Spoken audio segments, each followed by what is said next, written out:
Hello everyone, let's build a mind reader game using JavaScript. This particular mind reader game will have 5 yes or no questions and magically guess the number that they were thinking of between 1 to 31. Let me show you. So even now you can guess any number between 1 to 31 and see if that number is found here. If you say that yes is here, then click yes. If it is not here, click no. Yes, no, yes. So we are going to give them 5 chances. At the end of the 5th attempt, we are going to display the number that they were guessing, just like this. So this is exactly what we are going to build in this JavaScript tutorial. I'm sure that you are excited, but don't forget to hit the like button and subscribe the channel. Let's get started. So the first thing that I'm going to do them here in my text editor is to create the basic HTML boilerplate. Here I'm going to have the basic HTML. So let's say for example I want to have the H1. I want to, since it's a guessing game, so I want to have this brain icon. So for that, press Windows colon button on your Windows operating system. So maybe here type brain to come here. Now we can type anything that you want to have.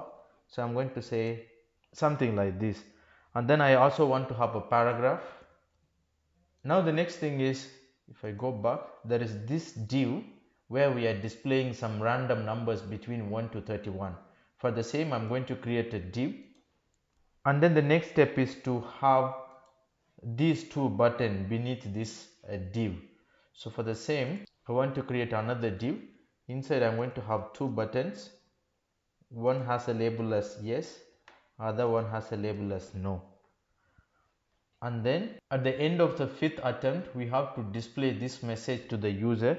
So for that, I'm going to create a h2 so that the results can be displayed like the way that you're seeing them here.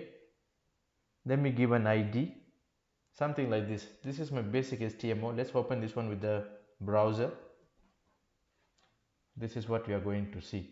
I also want to add a bit of styling to this particular page. I'm not going to teach you how to work with CSS because our intention is to learn JavaScript. My intention is to teach you JavaScript. I have added some very basic CSS styling to this particular page. As you can see them here, initially I removed the margin and padding.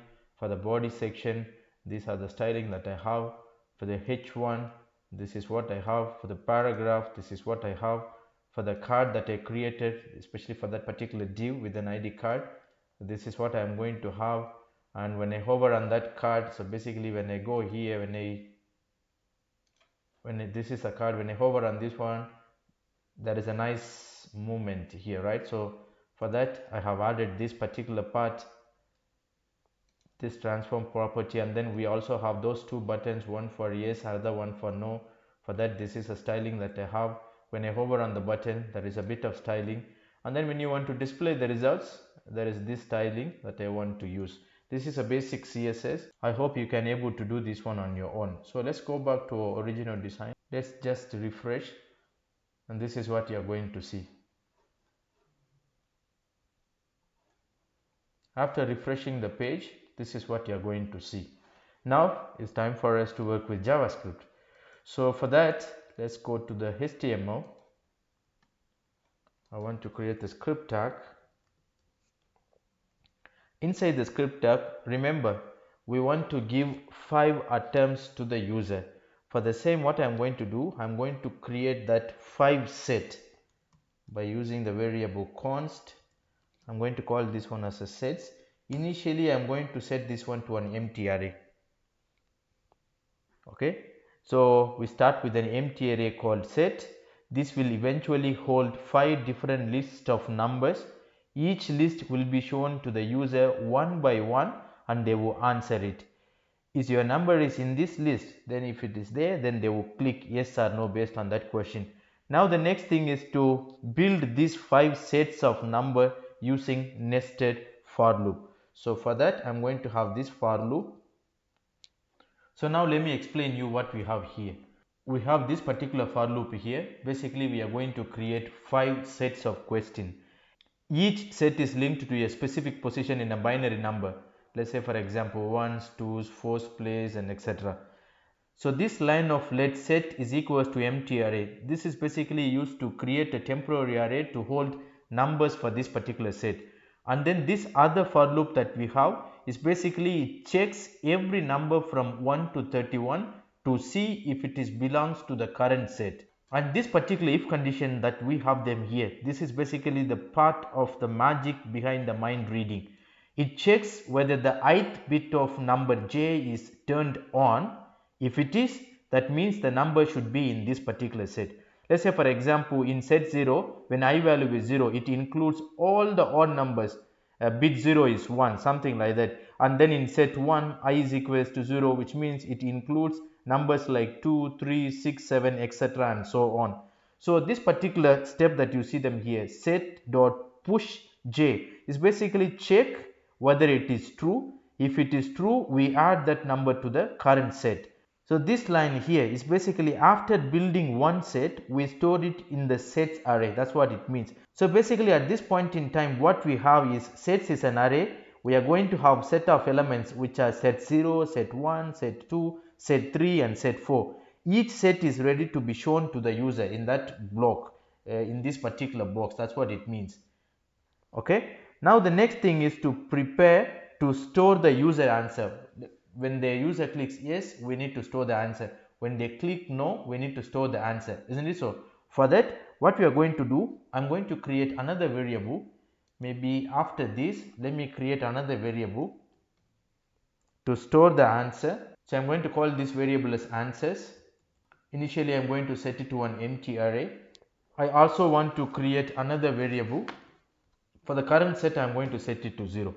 Let me explain you about these two lines that I have added here. Answers array, this is basically going to store the user's yes or no answers. If they say yes, we have to say true. If they say no, we have to say false. That's what it means. So basically this particular variable keeps track of which question we are on now. So it basically starts at 0 and increases by 1 each time when the user answers. I hope this makes sense. Now the next thing is to display the current set to the user. We are going to have 5 sets. We need to display the current set to the users just like the way that you see them here. For that, I am going to include this JavaScript method. So let's say for example here, I am going to create a function. The name of the function can be anything. Let's say in this case I am going to call this one as a display set. So within this function I am going to display the current set for each item. So let me just write the code, then I will explain you. Now let me explain you what is in here. So I created a function. So basically within this function what we are trying to do, we are trying to have this if condition. Let's say for example we are not yet done with all the 5 sets because we are going to give 5 sets to each user for them to say whether the number is found in that set or not, right? It gets the current set from the set's current set. That's the reason why we have got this current set. Where is it coming from? Actually is this one. And then we are trying to get the length of that particular set. Where is this set is coming from? Is this one. What did I say about this one? Is basically get the set 0, set 1, set 2, set 3, set 4, right? And then what it does, it converts them into a string with commas. That's the reason why we have this one.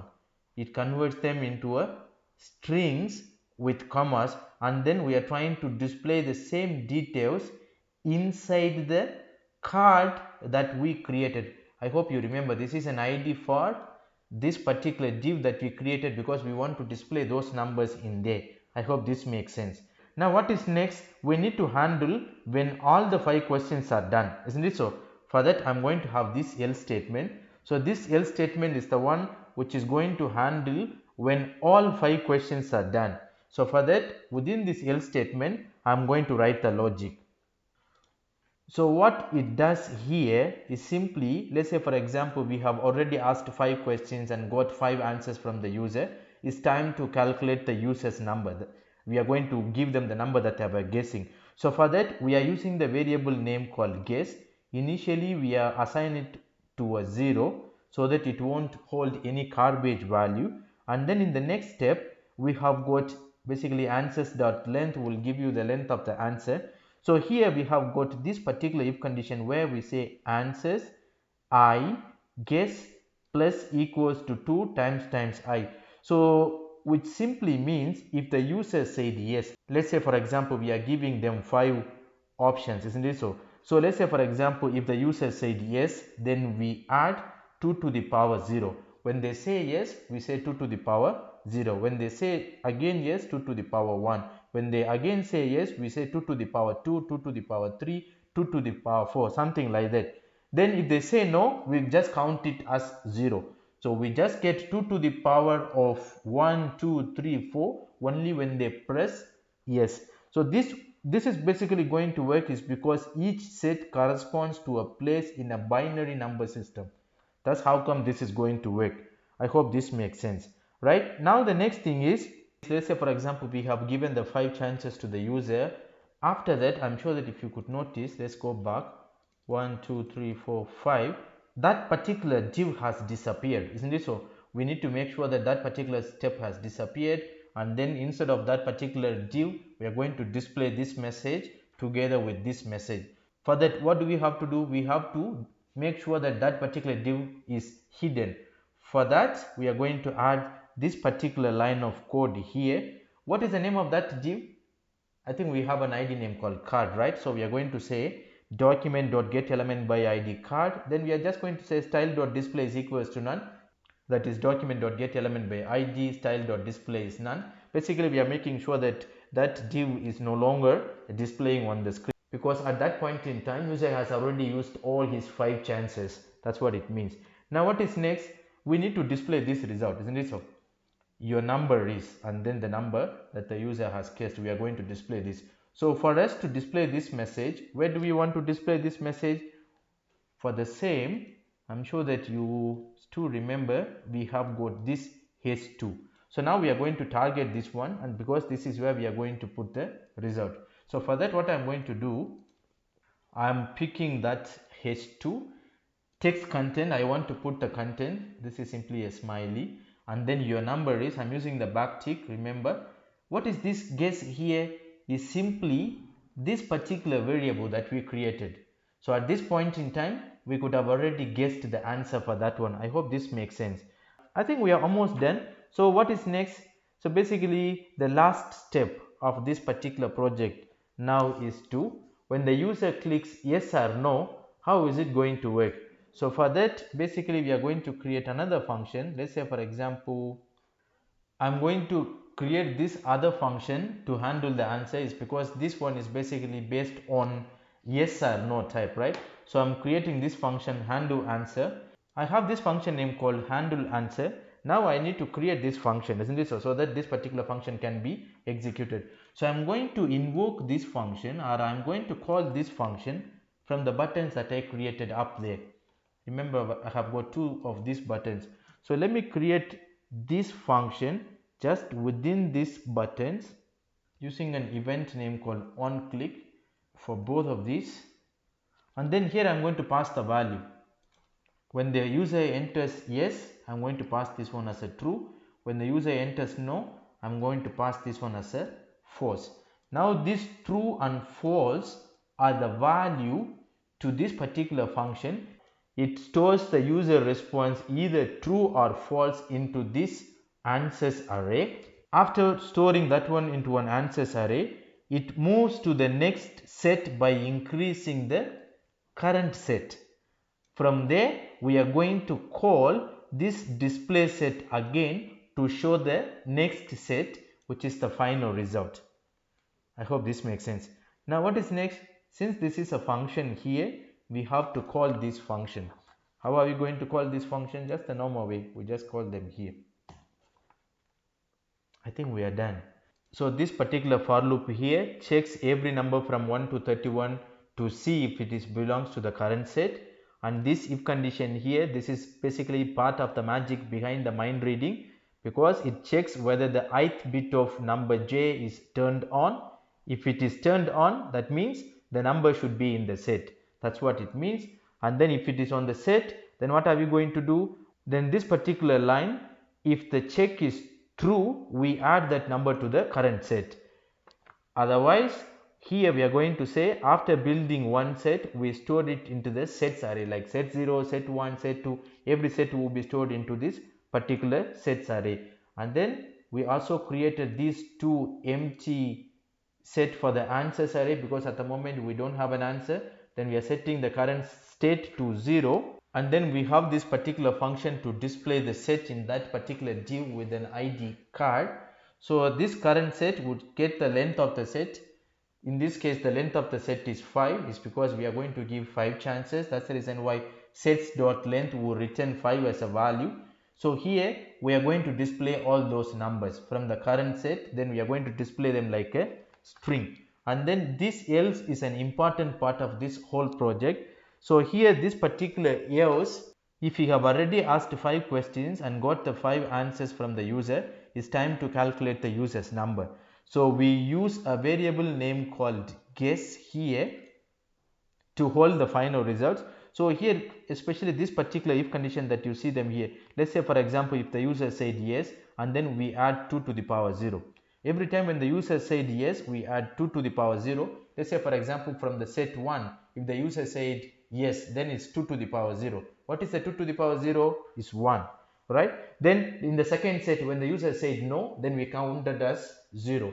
Let's say for example, in the third set, when the user said yes, it will be 2 to the power 2. 2 to the power 2 is 4. The first set was true, so 1 plus 4 is 5. Let's say the next one, the user says no, then it will be 0. Then the last one, if the user says yes, then 2 to the power 3 is 8. Then we add 1 plus 4 plus 8.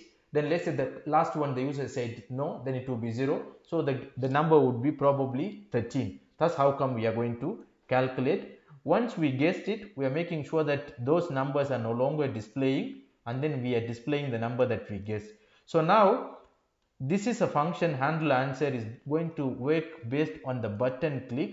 So when I click on the button that has yes as a label, it goes true as a value. When I click on the button that has a no as a label, it goes as a false. So based on these two values, this particular function is going to handle the current state, and then it's going to display the set of results. And then finally we are just calling this particular function so that we can be able to see the result.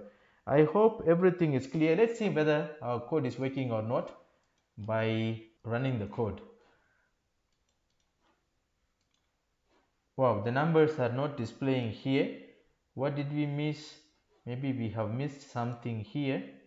I think the reason why that we are not able to see the set of elements there is because instead of sets, I've said set here. So because this is where we are pushing this set of numbers, again there is a mistake here. We were trying to have the numbers between 1 to 31, isn't it? So I'm going to say 1, here it has to be 31. I think that could be the reason why that we are not seeing the set of numbers there. Let me save and go back to check. I think now it is working. So I'm going to say yes, no, yes, no, yes. Now the number, yes, it is actually giving me the right answer. I was thinking of 21. It is giving me 21. I know that you feel confused, but it's a simple one. I think when you just practice, you can able to crack this one. If you need an interesting videos like this, do not forget to subscribe the channel and hit the like button. Thank you.